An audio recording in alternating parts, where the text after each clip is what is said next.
நம்ம புத்துக்கோயில் மாரியம்மனோட வரலாறு இங்க இருக்கிற பக்தர்களை நம்ம கேட்கலாம். மாரியம்மா ரொம்ப சக்தி வாய்ந்த அம்மன். கோயிலாம் ரொம்ப ஃபேமஸ் தான்.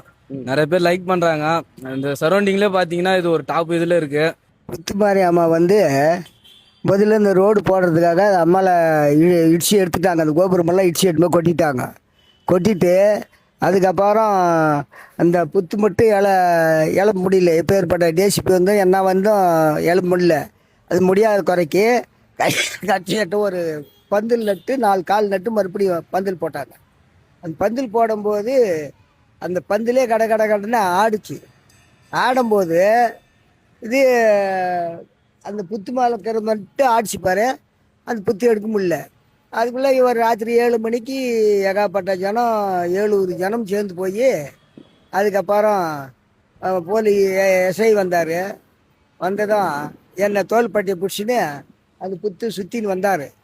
சுற்றின்னு வந்தபோது அப்பாலும் போய் வெளியே சொன்னார் அவர்கிட்ட, பெரிய அதிகாரி, இவரோட பெரிய அதிகாரிக்கிட்ட. இனாயா தெரியுது உங்கள் கண்ணுக்கு இந்த மாதிரி ஜனம் அப்படி சொல்கிறாங்களேன்னா, சார் என் கண்ணுக்கு கூட ஆடுற மாதிரி தான் தெரியுது சார் அது அப்படின்னா.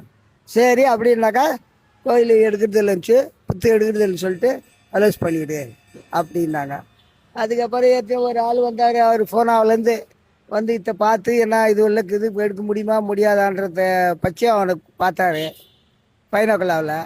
பார்த்துட்டு அவர் என்ன பண்ணிட்டார், இது எடுக்க முடியாது.